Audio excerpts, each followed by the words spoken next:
A partir de agora, você assiste Verdade e Vida. Um programa da Igreja Presbiteriana do Brasil.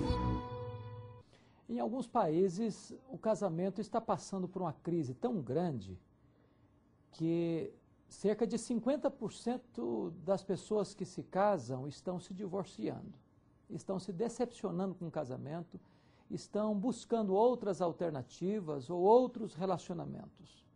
Eu pergunto a você, como é que está o seu casamento? Seu casamento é um jardim engrinaldado de flores ou seu casamento é um deserto? O que pode acontecer para melhorar o seu casamento? Hoje nós vamos tratar deste importantíssimo assunto e entender que o casamento não nasceu na terra, nasceu no céu, não nasceu no coração do homem, nasceu no coração de Deus. E Deus tem princípios que pode revolucionar e transformar o seu casamento. Eu gostaria de convidar você para assistir o programa de hoje e quem sabe você possa convidar outra pessoa, ligar para alguém, para que também assista esta mensagem, porque Deus tem uma mensagem muito especial para o seu coração neste dia, neste programa. Verdade e Vida. A palavra de Cristo para uma vida melhor. É com alegria, querido amigo telespectador, que temos a honra de ter aqui o reverendo Davi Charles Gomes, diretor do Centro de Pós-Graduação André Jumper, da Universidade Mackenzie. Seja bem-vindo, reverendo. Obrigado. É uma alegria estarmos aqui para essa conversa. Reverendo, a ciência exclui a Deus? Olha, bom, primeiro a resposta é direta. Pelo contrário, a ciência pressupõe a Deus. A ciência pressupõe algumas coisas como propósito e relações de causa e consequência, causalidade. São dois pressupostos sem os quais não existe desenvolvimento científico. O cientista no laboratório precisa pressupor que as coisas trabalhem em relações de causa e consequência, e o cientista precisa também acreditar que as coisas se movem numa certa direção. Senão, nem mesmo a teoria da evolução poderia ser acreditada por qualquer um, porque ela seria a ideia de que as coisas caminham para algo melhor. E esses dois pressupostos dependem, em última instância, do conceito de Deus, de um Criador, de uma origem, ou, para usar um termo mais genérico, dependem do conceito de uma pessoa, de uma pessoalidade, não uma mera força, mas uma pessoalidade, por trás dos processos cósmicos, dos processos universais. A ciência pressupõe a Deus. A segunda parte é que, de fato, não são a maioria dos cientistas que negam, não é a maioria dos cientistas que nega a Deus. São talvez alguns cientistas cujo ateísmo se transforma numa característica do trabalho científico que eles fazem, das propostas, do paradigma científico que seguem. Então esses cientistas se manifestam com voz muito alta, fazem muito barulho. Então passa a ficar aquela ideia de que a maioria dos cientistas não crê em Deus. É verdade que em algumas ciências há uma dominação da perspectiva darwiniana. Sim. Mas ainda assim, existem cientistas em várias áreas. Por exemplo, olha que interessante, as estatísticas do número de cientistas que professam crer em Deus nas ciências humanas às vezes são mais baixos do que nas ciências exatas. E dentro das ciências exatas, as ciências exatas que são mais exatas, física, matemática, nessas, as estatísticas de cientistas que creem em Deus, os números de cientistas, as proporções são grandes. É na biologia que talvez a proporção caia um pouco, é na sociologia que a proporção é baixa, nas ciências ditas humanas ou ciências leves. O senhor concorda com essas afirmações que a crença em Deus é incompatível, é irracional e que é o escape do homem? Olha, a primeira coisa é que em termos apologéticos, em termos de debate, a resposta mais óbvia e clara é que corta dos dois lados, o argumento corta dos dois lados. Ele disse o quê? Que a religião é a válvula de escape? Fácil, eu diria que a religião do cienticismo é a válvula de escape para o cientista que não quer ter que lidar com Deus. Ou eu diria que a religião do cientificista é incompatível com a fé que eu possuo. É o mesmo argumento, corta dos dois lados. Agora, discutindo em termos específicos o desenvolvimento disso e por que esses cientistas alegam isso. Eles alegam isso porque eles querem um universo explicável em termos estritamente materiais. Porque eles acham que aquilo que não puder ser pesado, medido, constatado em laboratório, não pode ser tido como verdade. Ora, quem estuda não apenas uma área da ciência, mas aquilo que é a filosofia da ciência, os processos, metodologia científica, sabe que hoje em dia pouquíssima gente afirmaria que a ciência prova as coisas, que a ciência constata certezas, que a ciência possui certezas. Há muito tempo se achava que fazer ciência era construir um muro e cada um ia fazendo experimentos para comprovar o que estava sendo construído. Karl Popper, que foi um grande pensador da ciência e cientista ele mesmo, disse, não, de fato a ciência não prova nada, ela só desprova. A ciência só serve para, com experimentos, tentar desprovar e tirar as hipóteses que não sejam verdadeiras. As outras que restam são hipóteses, com probabilidade, mas ainda hipóteses. Esse é um. Depois de gente, como para quem é da área, só para dar o nome, mas não é irrelevante isso, Thomas Kuhn, Michael Polanyi, que foram filósofos da ciência que desenvolveram mais coisas, eles demonstraram que a ciência as ciências exatas são tão sujeitas à influência do caráter e aspecto humano de quem faz a ciência, quanto qualquer outra área. As paixões motivam um cientista, a fé, e aí entra talvez o ponto final onde eu queira chegar, a fé de todas as paixões humanas, de todas as motivações humanas, de tudo aquilo que funciona para impulsionar o homem. A fé é o mais profundo, é o primeiro. O homem é motivado acima de tudo pela fé. Na direção de Deus ou para fugir de Deus, mas pela fé. E se a fé é não apenas uma das paixões mais profundas do homem, mas ela é, de fato, o afeto mais profundo do coração que motiva o homem, todo cientista é motivado pela fé, assim como nós dois somos motivados pela fé e as pessoas que nos assistem são motivadas pela fé naquilo que fazem e deixam de fazer. Por isso que o cientista que tem dificuldade ou um problema com o conceito de Deus, foge do conceito de Deus e sente a obrigação quase religiosa de negar a Deus e de se levantar contra ele. Reverendo Davi, queremos agradecer a sua presença aqui entre nós e nós vamos a essa mensagem musical e voltamos com a mensagem da Palavra de Deus com o reverendo Hernandes Dias Lopes. Venho a ti, Jesus, quero renovar meu ser. Sei que a graça vem só de ti, Senhor.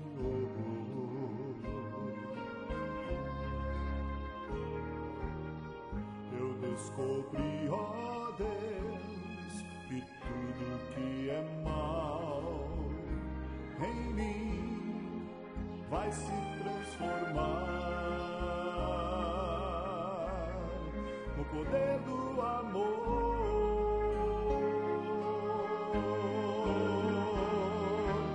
Meu Jesus, teu amor me envolve.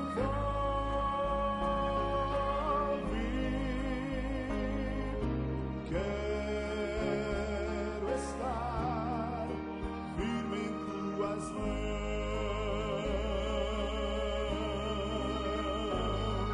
Eu vou voar bem alto como a águia, planando na amplidão, no Espírito de Deus, com o poder do amor.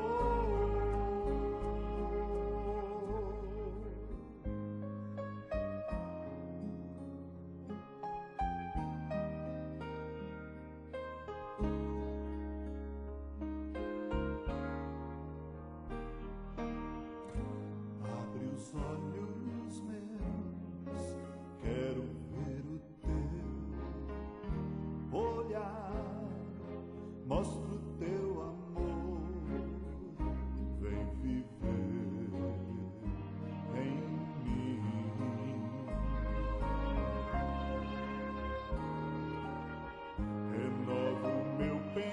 pensar, ensina-me o teu querer, cada dia mais,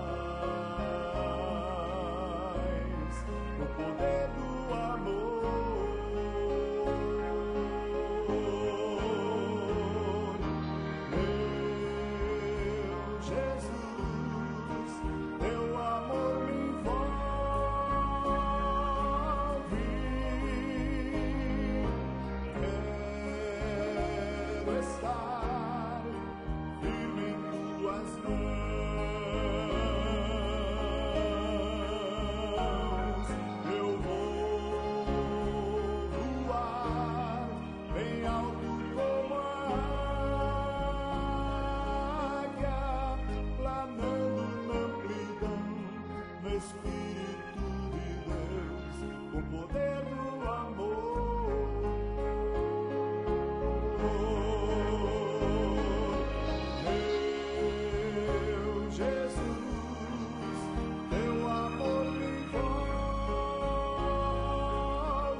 Eu quero convidar você para fazer uma viagem comigo.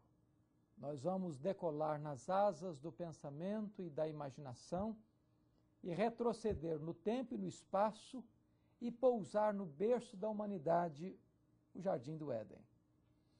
A Bíblia diz que Deus criou o homem à sua imagem e à sua semelhança e o colocou naquele jardim. O homem, portanto, foi criado pelo Deus perfeito, criado perfeito, foi colocado num lugar perfeito e tinha perfeita comunhão com Deus. Deus delegou a Adão o privilégio de batizar todos os animais, dando-lhes os nomes devidos.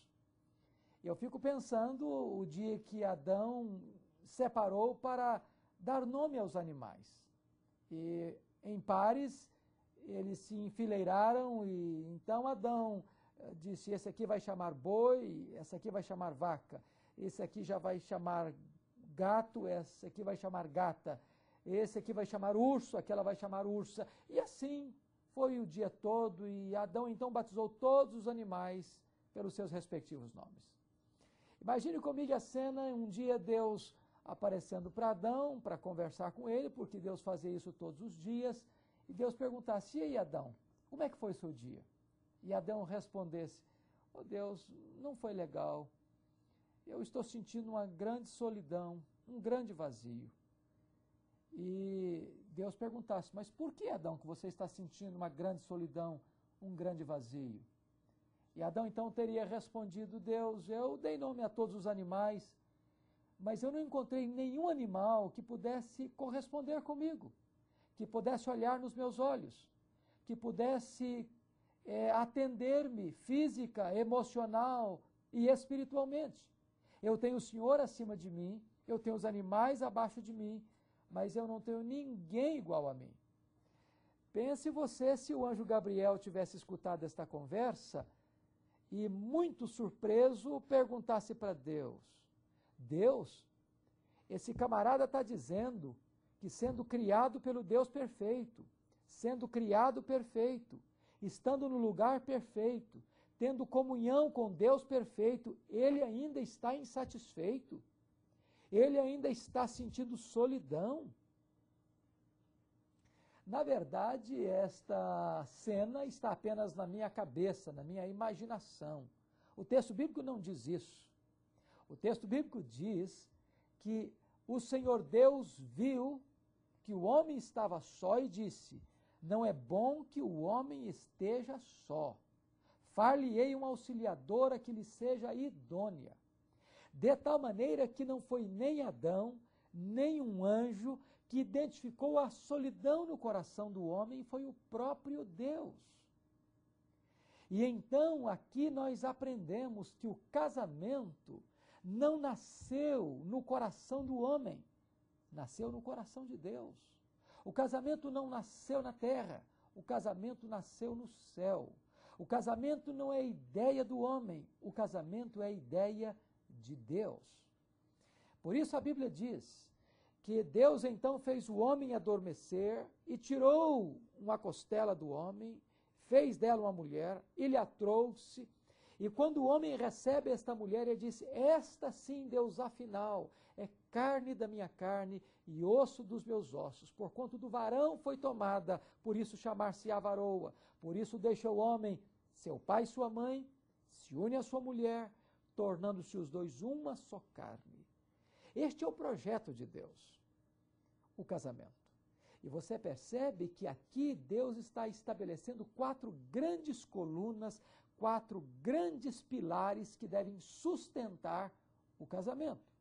Senão, vejamos, em primeiro lugar, o casamento é heterossexual. Esta é a primeira coluna do casamento. Deixa o homem, seu pai e sua mãe, e se une à sua mulher. Segundo pilar do casamento, o casamento ele é monogâmico. O texto diz: deixa o homem, seu pai e sua mãe, se une à sua mulher. Não diz se une às suas mulheres, mas se une à sua mulher. Este é o padrão divino na instituição do casamento. Quando você vai ver Moisés, mais tarde, recebendo as tábuas da lei, recebendo a lei moral, que deveria servir de baliza moral para o povo ao longo dos séculos, também a monogamia foi estabelecida ou foi reafirmada. Quando Moisés diz no 10º mandamento: não cobiçarás a mulher do teu próximo. Não diz a lei: não cobiçarás as mulheres do teu próximo, mas não cobiçarás a mulher do teu próximo. Se você vai para os evangelhos, o Senhor Jesus Cristo, no tempo da graça, reafirma este princípio da criação e da lei moral, mostrando a necessidade de que o casamento também ele é monogâmico. Está lá em Mateus capítulo 19. Jesus reafirmando o texto de Gênesis 2, 24, mostrando a monogamia. Se você perceber, a experiência da poligamia, ela é traumática. As famílias que entraram por este caminho da poligamia foram famílias divididas, onde houve ciúme, onde houve briga, onde houve discórdia, onde houve assassinato, onde houve dor, lágrimas e sofrimento. Quando você olha para a Bíblia, você vai ver que Salomão teve 1000 mulheres, 700 princesas, 300 concubinas. Salomão podia ficar com uma mulher diferente e só repetir aquela mulher depois de 4 anos. E diz a Bíblia que tendo 1000 mulheres, ele não achou nenhuma. Por quê? Por que tamanha decepção com as mulheres? O problema não eram as mulheres, o problema era Salomão. Porque não há espaço no coração de um homem para amar mais de uma mulher. Sabe por quê? Porque o princípio de Deus é a monogamia. Mas há um terceiro pilar do casamento. O casamento também é monossomático. Diz o texto bíblico: os dois se tornam uma só carne. De tal maneira que o sexo antes do casamento, a fornicação, é pecado. Ou o sexo fora do casamento, o adultério, também é pecado. Mas o sexo no casamento é um mandamento de Deus. É uma ordenança divina. Se o sexo fora e antes do casamento é pecado, o sexo no casamento é uma ordenança. A ausência de sexo que é pecado, porque é uma ordem divina. Não vos priveis um ao outro. O sexo é santo, o sexo é puro, o sexo é bom, o sexo foi criado por Deus e aprovado por Deus e abençoado por Deus no contexto do casamento. O pilar do casamento, o quarto pilar do casamento é que o casamento ele é indissolúvel. O que Deus uniu, não o separe o homem. E esta palavra homem aí está no neutro. É o homem, é a mulher, é o advogado, é o juiz, é o pastor, é o sacerdote, é o conselheiro. Nenhum homem na terra tem competência para desfazer o que Deus fez. De tal maneira que mesmo que um juiz lavre um termo de divórcio, e este homem ou esta mulher se case outra vez, se não for por um motivo bíblico, qual seja infidelidade conjugal ou abandono irremediável, esta pessoa que se casa de novo comete adultério. E por que comete adultério, segundo Jesus? Porque aquele primeiro casamento não foi desfeito. Porque nenhum ser humano tem competência para desfazer o que Deus fez. Então, aos olhos de Deus, o casamento é indissolúvel. Deus criou o casamento e não o divórcio. Deus instituiu o casamento e não o divórcio. O divórcio não é uma instituição divina. O divórcio é um instituto humano, criado por causa da dureza do coração humano. Agora, este casamento, criado por Deus, instituído por Deus, pode ser um jardim engrinaldado de flores ou pode ser um deserto seco e árido. O casamento pode ser um lugar de vida ou uma arena de brigas, de lágrimas, de contendas, de sofrimento, de traumas, de dor e até de morte. Muitos casamentos entram por este caminho espinhoso das brigas, do ciúme, das desavenças, dos desacordos. E aquele casamento que começou cheio de sonhos e ideais vai se romper, vai se quebrar, traumatizado nas barras de um tribunal, no doloroso divórcio. E este casal vai sofrer, e os filhos vão sofrer ainda mais, porque eles são as grandes vítimas do divórcio. Eu quero dizer que você não precisa entrar no casamento para pensar em deixar a porta dos fundos aberta. Você não precisa entrar no casamento para ver este casamento se transformando num espinheiro. Você pode desfrutar de um casamento feliz, abençoado, harmonioso, como um jardim regado, como uma fonte reclusa, como um meio da sua mais bendita e venturosa felicidade. De que maneira? Você vai colher no casamento o que você planta. Você vai refletir no seu casamento quem você é. Se você plantar amor, você vai colher amor. Se você plantar amizade, você vai colher amizade. Se você plantar fidelidade, você vai colher fidelidade. Você vai refletir o seu próprio rosto dentro da sua casa. Você vai beber o refluxo do seu próprio fluxo na sua vida conjugal.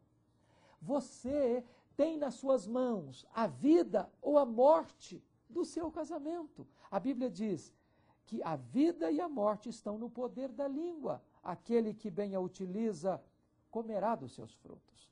Eu vou ilustrar. Havia numa cidade uma casa chamada a Casa dos Mil Espelhos.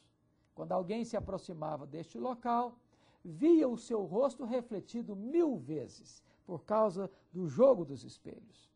Por aquela cidade, um cachorrinho faceiro, serelepe, todo feliz, caminhava pelas ruas e, atraído por esta casa, subiu e entrou neste local chamado a Casa dos Mil Espelhos. Ele ficou feliz da vida, porque ele viu 1000 carinhas sorrindo para ele. E ele pensou, este é o melhor lugar do mundo, eu sempre quero vir aqui. Mas também, pela mesma cidade, caminhava um cachorrinho rabugento, que rosnava, infeliz para quem se aproximasse dele, E atraído pela mesma casa, foi também a este mesmo local. E ele ficou horrorizado.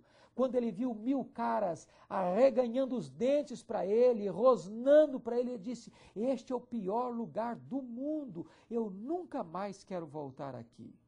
Esta lenda da casa dos 1000 espelhos é autoexplicativa. Você reflete dentro da sua casa o seu próprio rosto. Você multiplica dentro da sua própria família quem é você. Você pode ser feliz se você plantar esta felicidade, se você investir no seu casamento, se você fizer do seu casamento um canteiro onde você vai semear virtudes e atitudes que possam reproduzir coisas boas, atitudes nobres, palavras gentis. E desta maneira, então você vai experimentar a verdadeira alegria da vida conjugal. Deus não criou o casamento para a infelicidade do ser humano. Deus não criou o casamento para você passar por uma breve experiência e romper essa relação e começar outra lá na frente e frustrar-se de novo. Não. Deus tem um projeto. Cada dia da sua vida conjugal há de ser melhor. Amanhã vai ser melhor do que hoje. Depois de amanhã vai ser melhor do que amanhã. Daqui a 25 anos nas suas bodas de prata vai ser melhor do que na sua lua de mel. Cada dia que você passar, você vai criar uma amizade mais profunda, vai ter um amor mais sólido e vai ter uma família mais estruturada e mais feliz. Eu espero, em nome de Jesus, que você experimente o melhor de Deus na sua vida conjugal e na sua família. Este é o desejo de Deus, esta é a sua possibilidade. Que Deus te abençoe, em nome de Jesus. Verdade e Vida, mostrando o caminho do perdão e da vida eterna. Eu sou o caminho, e a verdade e a vida. Ninguém vem ao Pai senão por mim. Graças a Deus, porque em Cristo nós somos mais do que vencedores. Mais do que vencedores porque só Ele nos garante a vitória. E a nossa vitória está no Senhor Jesus. A minha oração é que a partir de agora você possa se tornar um exemplo dos fiéis, na palavra, no procedimento, no amor, na fé e na pureza. E que você seja um exemplo de ética, que você seja um exemplo de fidelidade ao Senhor e que a sua vida possa espelhar verdadeiramente os princípios da palavra do Senhor. Neste domingo, você que é o nosso amigo, deve visitar a igreja presbiteriana mais próxima da sua residência. Escola dominical sempre começando e culto às 9 horas, culto à noite 18 e 19 horas. Você é o convidado do programa Verdade e Vida. Diga que você assistiu o programa Verdade e Vida e quer aprender mais acerca dos princípios da palavra de Deus. E durante todos esses dias, graças a Deus, porque temos recebido muitos e-mails, cartas, falando da receptividade do programa Verdade e Vida aí na sua cidade. E você deve divulgar com seus amigos, com seus parentes, para que eles também sejam abençoados e edificados pela mensagem da palavra de Deus que está sendo pregada aqui com fidelidade. Até o próximo programa, quando estaremos mais uma vez com o programa Verdade e Vida. Até lá e que Deus muito o abençoe.